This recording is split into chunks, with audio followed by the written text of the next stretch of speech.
De acordo com a Organização Mundial de Saúde, o Brasil tem uma taxa de quase 5 homicídios para cada 100 mil mulheres. Em Santa Catarina, essa taxa cai para um pouco mais de 3 homicídios para cada 100 mil habitantes femininas. Segundo o mapa da violência contra a mulher, divulgado no ano passado, a cada 12 horas, uma mulher sofre com violência doméstica aqui no estado. Diante desse quadro, viemos às ruas da capital catarinense saber da população quais as principais dúvidas em relação a esse assunto. Oi, meu nome é Brenda. Eu queria saber se perseguição é uma violência doméstica. Brenda, pode configurar violência familiar e doméstica contra a mulher? Qualquer ação ou omissão que importe em morte, lesão, sofrimento físico, sexual ou psicológico e até mesmo dano moral ou patrimonial. Então, se essa perseguição tiver um caráter intimidador ou ameaçador, pode sim caracterizar violência no sentido de um sofrimento psicológico contra a mulher. E nesse caso, a mulher ofendida pode procurar a delegacia especializada da sua cidade ou, se não houver a delegacia que atende todos os casos, registrar um boletim de ocorrência dessa perseguição e até mesmo pedir medidas protetivas. Meu nome é Márcia Alves. Eu gostaria de saber se uma mulher agredida pode pedir uma medida protetiva sem entrar com uma ação judicial? Sim, Márcia. É possível que a mulher ofendida, que necessite de medidas protetivas, não tenha que acionar um advogado para entrar com medidas protetivas. Contudo, a medida protetiva ela precisa ser judicializada, porque é somente através de um juiz com competência privativa na área de envolvendo violência doméstica e familiar contra a mulher que pode deferir. Contudo, a mulher pode procurar a delegacia de polícia da sua cidade, pedir para a autoridade policial fazer o registro da ocorrência que envolva a violência contra a mulher e fazer o requerimento de medidas protetivas. Olá, meu nome é Débora. Eu gostaria de saber se quando o homem é preso, quando ele é solto e volta a procurar a mulher, a pena dele aumenta? Oi, Débora. Sim. A reincidência, em todos os casos de prática criminosa, ela traz sim um aumento de pena para o infrator. Então, se esse agressor da mulher, ele já sofreu uma penalização, no caso de ele voltar a delinquir, praticando um crime da mesma espécie, ele sofre uma penalidade maior nessa segunda prática criminosa. Então, por isso que é importante, às vezes, ainda que a pena seja pequena, nos crimes que envolvam violência, uma lesão corporal, uma ameaça, que haja um prosseguimento dessa ação, para que se o réu for realmente culpado, ele tenha uma condenação, para que num segundo momento, se ele voltar a praticar o mesmo tipo de crime contra a mulher, ele sofra uma penalização maior numa segunda infração. Meu nome é Alcionete. Eu gostaria de saber como é que eu faço para retirar a queixa da agressão de um companheiro. Por exemplo, foi agredido, eu denunciei. Aí, no caso, retirar a queixa, como que eu posso fazer? O crime de ameaça, ele é de ação pública condicionada à representação. Isso quer dizer que tem que ter uma ação da vítima para que o promotor de justiça ofereça a denúncia. Nesse caso, a vítima ela pode se retratar, ou seja, retirar a queixa contra o agressor, mas ela tem um momento para isso, que é até o momento em que o promotor de justiça oferece a denúncia. Até aí ela pode se retratar, depois disso não mais. O processo vai prosseguir independentemente da vontade dela. E a questão da lesão corporal, quando há uma agressão e uma lesão na mulher.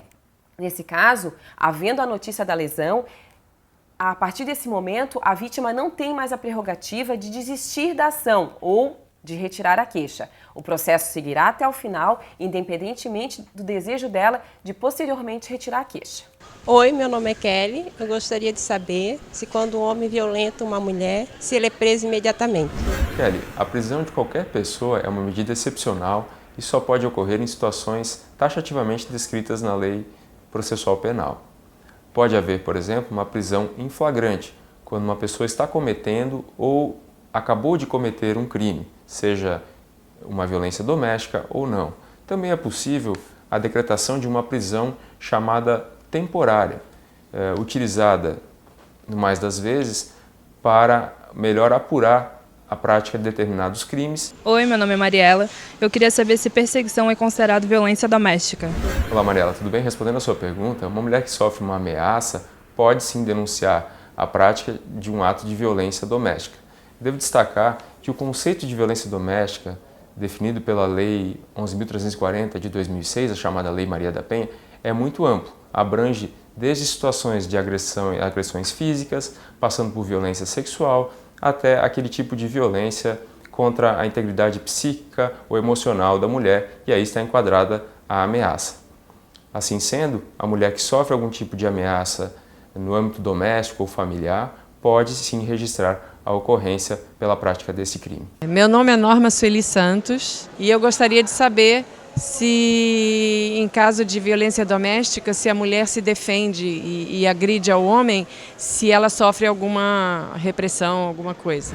Olá, Norma. Qualquer pessoa que sofre algum tipo de violência pode repelir esse ato, desde que faça imediatamente e usando de meios moderados, e assim estará agindo sob uma excludente de licitude, chamada legítima defesa. Ela, desde que faça isso com moderação, com razoabilidade e de modo imediato, repelindo uma injusta agressão sofrida, ela, em princípio, não estará sujeita a uma ação penal, se isso já estiver devidamente comprovado no âmbito do inquérito policial. No entanto, se ela agir de forma imoderada, excedendo daquilo que poderia fazer para repelir aquela agressão, ela sofre aí o risco de vir a ser denunciada, processada e eventualmente até condenada por esse excesso de legítima defesa. Oi, meu nome é Juliana. Eu gostaria de saber se, caso eu presenciar uma mulher sendo agredida, qual é a providência que eu devo tomar. Bom, Juliana, o que eu queria dizer para você é o seguinte: se você presenciar um ato de violência doméstica, a primeira coisa que você pode fazer é ligar diretamente para a Polícia Militar para ela comparecer ao local onde está ocorrendo essa suposta agressão física, ou ameaça, qualquer tipo de lesão contra a mulher, para que a Polícia Militar tome as providências.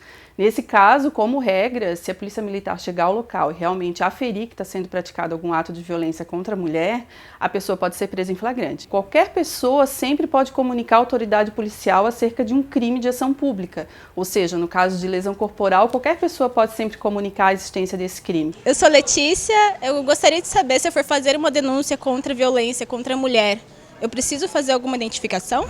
A gente sempre parte de um pressuposto que um inquérito policial, para ele ser bem instruído, para ele dar aso que o Ministério Público entre com uma denúncia contra o suposto agressor, que a vítima sempre queira ser identificada, ou seja, que ela tenha interesse em ir à delegacia, tem interesse em dizer quem foi o suposto agressor e ela tem interesse em se submeter ao laudo pericial no Instituto Geral de Perícias, ou seja, que ela tem interesse em mostrar, apesar de todo o sofrimento, que ela foi agredida, mas que ela quer que aquele suposto agressor seja identificado. Então, assim, como regra, o que eu tenho para dizer para você é que não se deve fazer nenhuma denúncia anônima, porque uma denúncia anônima, apesar de eventualmente a Polícia Militar ou mesmo a Polícia Civil aceitar que uma pessoa vá à delegacia e aceite fazer um BO sem que ela se identifique, ainda que isso aconteça, isso vai dificultar em muito a instrução do inquérito policial e no final esse inquérito vai poder acabar sendo arquivado porque não existem provas suficientes sobre a suposta autoria do fato. Oi, eu me chamo Mara Rúbia e eu queria saber o seguinte: uma mulher que é abusada, estuprada, violentada pelo marido e vai parar no hospital, quem paga a conta?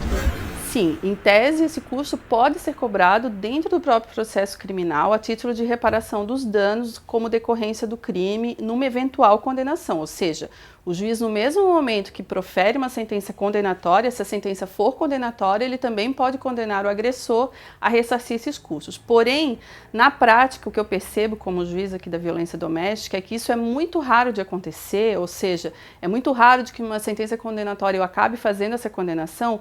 Por quê? Porque a vítima, no momento que ela faz o BO e que o inquérito policial ele é todo processado, depois ele vai para o Ministério Público oferecer denúncia e a vítima acaba não acompanhando mais o andamento desse inquérito. O que eu sugiro realmente nesses casos? Que um familiar possa acompanhar, que a vítima sempre contrate um advogado na condição de assistente de acusação e que fique acompanhando o inquérito na delegacia e vá juntando essas provas paulatinamente, na medida que elas forem sendo obtidas, para que esse inquérito seja bem instruído.